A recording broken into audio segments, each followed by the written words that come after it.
Caitlin, how do you see her game fitting into the WBA, specifically with your team, how they play? Yeah, I mean, let's start with, her shooting ability is what everyone talks about, right? Just her spacing ability, but her passing, her IQ, just watching her and her decision-making coming off screens. I mean, we went through this whole offseason trying to figure out, like, what we needed to change or fix, and when you add her, she kind of fit right into what we were doing last year. That's going to really free us up, someone who can just knock a shot down, just help so much. Curious if you remember what you were doing on Leap Day when she announced she was going pro and how you found out. Yeah. I'm trying to, yeah, I think it was unexpected. It was just out of the blue. And I think Lin sent me the text, and it was, we cheered for a little while. She's just changed the landscape of women's basketball. I mean, what she's done and just the fan presence. I mean, just like Ryan said, like what showed up here tonight. I mean, and it was incredible. The atmosphere was incredible here for our draft party. Zion, go ahead. Lin, you were the GM back in Seattle when they had the back-to-back number one picks with Lauren Jackson and Sue Bird. Just from what you remember from back then to now, what kind of impact can it have when you get two players back-to-back that are just truly all-time greats potentially? Well, it doesn't happen very often, and so when it does happen and you can look back historically, it usually means that it leads to championships. And I think this is the beginning of us getting back on track to win another championship here. When we were able to put Bird and Jackson together, a great point guard and a great post player, we were able to take off in Seattle. And I think that could happen here when you put Clark with Boston. And then let's don't forget, we've got Kelsey Mitchell on the wing, and we've got another excellent young post in Nalissa Smith. So we feel like we've got a lot of pieces. But anytime you can get back-to-back picks, something good's going to happen. When you came back here, you talked about this 3-year plan that you had. This is going into year 3. How do you think drafting Caitlin Clark tonight kind of will help accelerate that? Well, it really bumped us a little bit ahead of schedule. I thought we did a great job last year with Christie and her staff going from 5 wins to 13 wins. And then I knew if we got back in the lottery, even though we really fought for the playoffs, if we got back in the lottery, we would still have a significant amount of balls in that thing that pops up. And sure enough, we won the lottery, and this was the great year to win it. We just didn't know if Clark would come out. And so when we found out that she was coming out, and we did not know ahead of time, I can assure you of that. But the day we found out she was coming out, we knew great things were going to happen. Christie, when you look at what Aaliyah went through last year, being the face of a franchise, pretty young, going through some struggles, how do you think she and you all in this team can help Caitlin deal with the maybe unfair pressure that's already put on her? Yeah, I mean, it's, there's a target on her. There's a target on her. It was on Aaliyah last year. The thing with, they've got great players around them, so that helps out so much, to put Kelsey Mitchell out there and Nalissa Smith, Erica Wheeler, Katie Lou Samuelson now. We've just got a great group of people that can embrace these, her as a rookie. And Kelsey and I have talked quite a bit on, she's got so much that she can teach Caitlin Clark. And so she's excited about that. But just, I think she's just going to be targeted like most first-round draft picks are in this league every year. And they just got to fight through it and do the best they can, and their teammates are got to have their back. And Lin, for you, talk about Caitlin having a target. She's played with a target for 4 years now. How do you think she'll embrace this next challenge in front of her as she has with other challenges throughout her career? I've been very impressed with how she's handled the pressure that she's been under her entire career at Iowa, the expectations, carrying that team. I'm a real big fan of what she's already been able to accomplish in the spotlight, tremendous spotlight. And I also think that she's going to adjust to the pros better than people think she is. Everybody wondered if Aaliyah Boston would, and look what she did. Aaliyah had good strength when she came in. She came from an outstanding program. She was smart. She great work ethic, and Clark has all of that too. When you watch Clark, you think, how does she hit those threes from the logo? how does she make those great passes? She's physically strong. She's got great strength in her legs, in her core, and in her hands. And so I'm expecting her to have an impact on the WNBA. Lynn, we always hear about the Caitlin effect. If you could give us an idea of, I mean, we saw 6,000 people in here tonight, but the effect that she's had already without scoring a point in the WNBA, the effect she's had on this franchise. Well, I think the day she declared was into February, last day in February, we immediately started selling tickets, and wow, I mean that's unheard of. And so, from the business side, she's already had a great impact on the excitement in this city. You can't underestimate what she's accomplished in college. With breaking all these records, and every record she broke, the media got more excited about it and more visibility. And then she's been on TV with the Big Ten package, and I kudos to the Big Ten for having a great television package where we all got to see her play. But then, she broke Kelsey Plum's record, she broke Kelsey Mitchell's record, and then when she chased Pistol Pete Maravich, that really ignited everybody. I mean, everybody knows who Pistol Pete is. And so to pass and break his record was phenomenal. And so she's just created this unbelievable attention, but she's earned it. I mean, look what she's done. As someone who grew up before Title IX, as did I, so what do you reflect on where the game has gone to? I mean, you're at this point where the women's national title game got more eyeballs than the men's. Do you reflect on what it was like back in the day before Title IX? I never thought I would live to see the women's championship game outdraw the men's. I never thought I would see that happen. I'm thankful that I have. I've seen tremendous progress. Title IX's now 51 years old. We're seeing the benefits.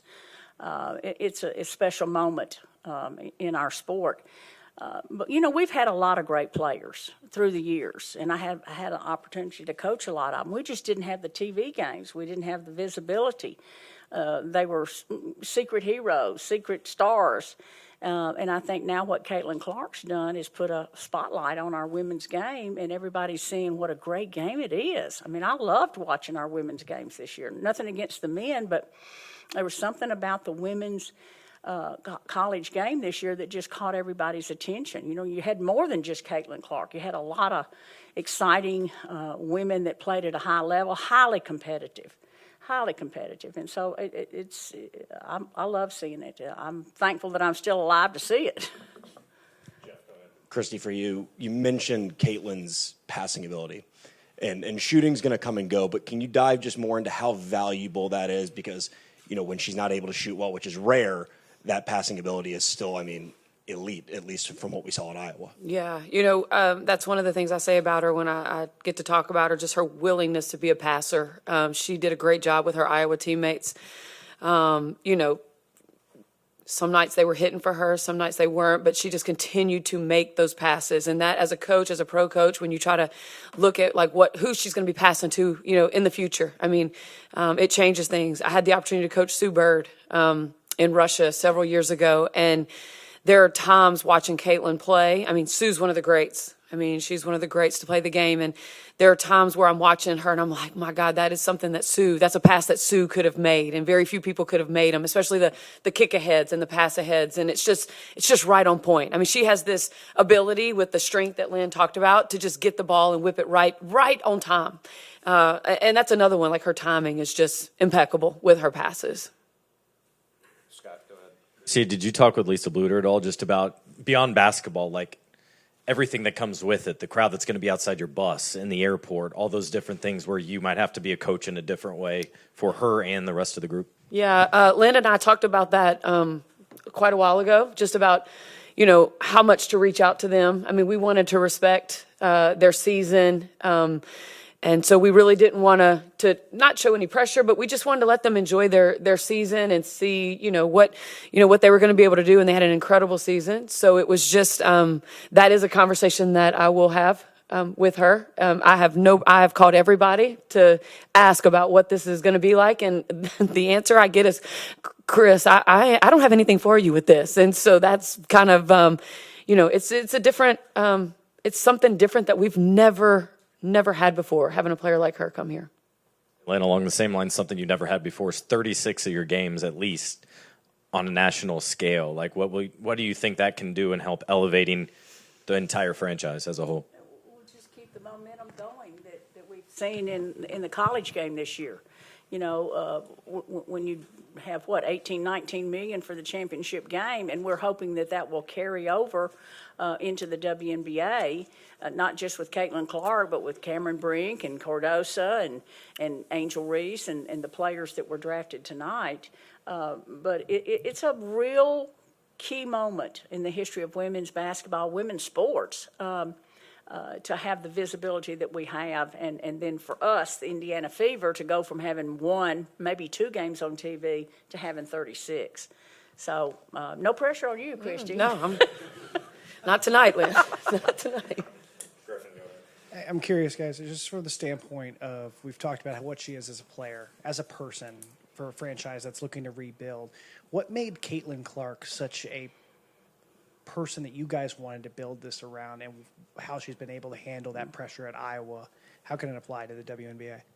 Well, she really fits the culture that we're building here. Not only do we want great players on the court, but we want great people in the community. And I think when you watch Caitlin Clark, what she does before the game and after the game, how fan-friendly is, how much she gives back, her foundation, all of the things that she does as a person fit with the type people we want here.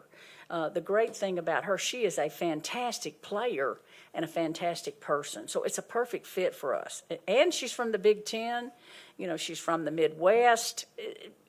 Is there any place better for her than Indianapolis, Indiana? I can't think of it.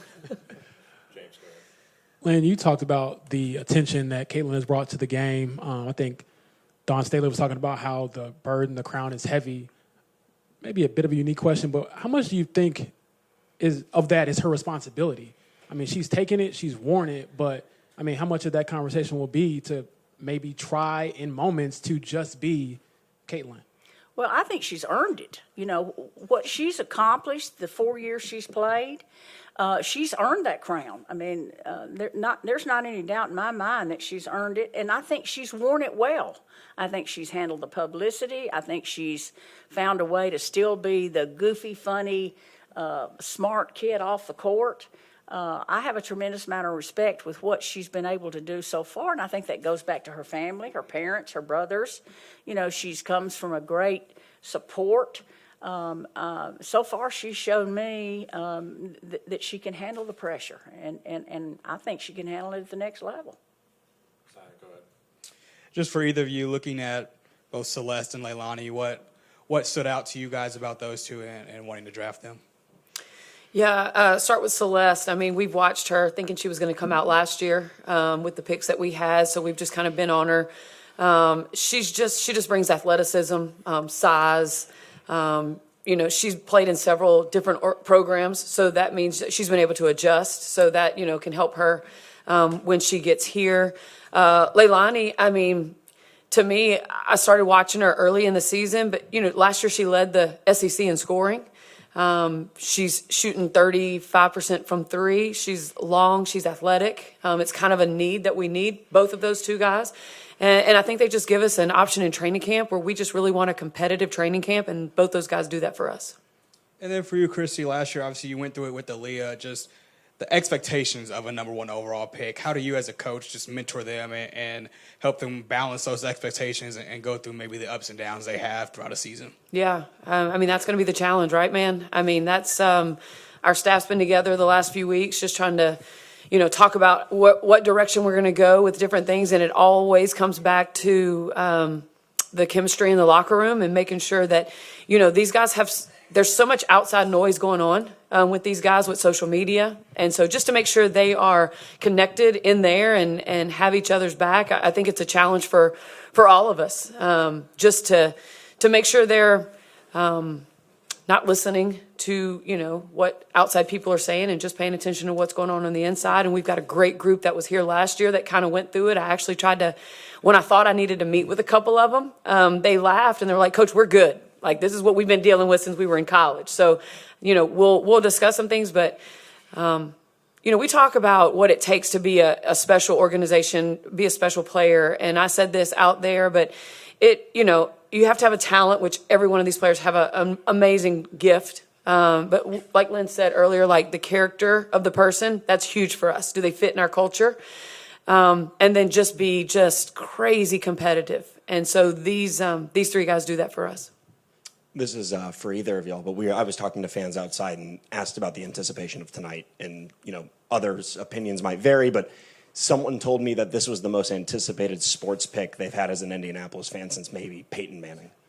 When you hear that, does it put it maybe into more perspective of how unique, how special this moment is for this franchise and this city?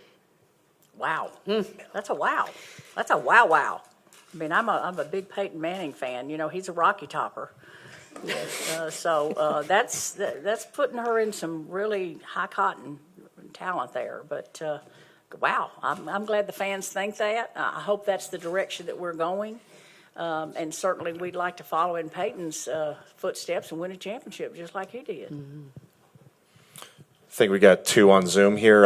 Cheryl Coward, you want to go ahead? Hi. It was really cool to see the Jiffy Lube manager ask his stores to put up signs to get Caitlin to come to Indiana. What other things have you seen or experienced for both of you just to show, how excited people in Indiana are to have her come, even before we knew, it was announced? Oh, I have so many friends I didn't know I had that somehow, find me on, I don't even do very much social media, but I've got friends that want tickets. And for me, that's just people wanting to be around something that's going to be so special. And I can appreciate it. Yeah. All my new friends, I love it. Yeah, and I thought the guy that painted the mural downtown, I'm not sure where, was it Halliburton and Clark? Yep. Somewhere. I thought that was really cool, so that's just another indication of the additional interest that we have. But I love that Jiffy Lube thing. I thought that was really cool. Michael Vopel, go ahead, Mike. Yeah, Lynn or Christie, both, if you guys want to answer this. I wanted to ask about Caitlin's range, which is obviously something she's become famous for. How that translates into helping with spacing.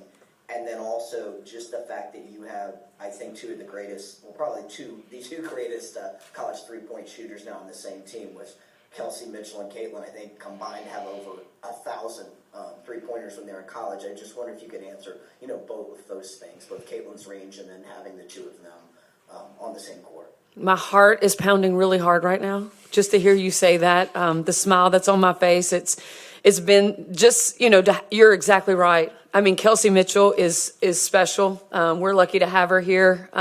She's grown so much, was an all-star last year, but you're right, to have both of them on the court with Aaliyah Boston in the post. I mean, it's a coach's dream, right? So now we've got other players that are going to be around them. We're hoping to have 5 players on the court that can all shoot the three. That makes it really dangerous for other teams that have to guard us. But just to have those two, Kelsey and Caitlin, 2 Big Ten superstars, record breakers. I mean, that's a fun place to be as the coach of the Fever. I think we got one in the back. The range. Oh, go ahead, Mike. I'm really sorry. I was just wondering if you could, Caitlin's range is what she's so known for. How big a factor is that going to be in the WNBA? The logo threes, if you will. Yeah, I've been asked by several of our players, like, what, is, the logo threes, how many are we going to take? And I'm like, well, how many are we going to practice? And how many are you going to make in practice? And, that's Caitlin's range. And that's what she has shown the world that she can do. We're going to take the best shot available for our team across the board. But my gosh, I mean, she broke the record on I don't even know what the feet is on that shot that she took. Almost 40 foot. I mean, and it was a step back almost for her. So, I mean, she's got the strength and the ability to make those shots, which makes it really, really difficult on how you guard her and where you pick her up. I think you saw late in the series where people were picking her up full court just to take the ball out of her hands because they didn't even want a chance, for her to get going from that range. Yeah, and her threes from so far out really affect the spacing in a positive way because you've got to come out and get her. And then her ability to penetrate, draw, and kick is one of the things that I think Christie and the staff will really take advantage of. But, hey, if you can shoot 36% from the logo or anywhere, go ahead and take that shot. Yeah, it's yours. You got one in the back. So Christie, probably just with as exciting as it was to turn the pick in tonight, but just to get her on the court, what kinds of things are you looking to have happen over these next 4 weeks with the first home game just a month away from tonight here? Yeah, I'm really hoping she's going to go home and get some rest for a little while. That's one thing that we've been talking about in the last 48 hours. I mean, she's just on the go. But I can't wait to get her in the locker room with our players. There's been a few of them that have reached out and they've talked. But I don't think you know anyone really until you're in that locker room with your teammates, the 12 of them, and they can get to know her, know that she's a fierce competitor, know that she wants to work so hard, and really at the end of the day, she just wants to win, whatever that is. I mean, that is who she is, and so these guys just see all the articles written and the things on the social media, and they don't really know her yet. I'm ready for that day. I think we got one more on Zoom from overseas. Taka, you want to go ahead? Hi there, congratulations. My name's Taka from New Zealand. Just, Lynn, in the past you've said that roster spots 10, 11 and 12, to you they're like the glue of the team. And with training camp fast approaching and it looking like it's going to be so competitive, what are those qualities that you're looking for in the players to kind of make up the back part of that roster throughout the season? You can never underestimate the value of 10, 11, and 12. Great teams, successful teams, consistently successful teams have 10, 11, and 12 that know their role, accept their role, work hard, make everybody better, cheerleaders. They stay in shape. They're ready if somebody gets hurt. They're ready if somebody gets in foul trouble. So all the great teams I've seen, we won a championship in 2012 because the end of the bench was so positive, was so hardworking.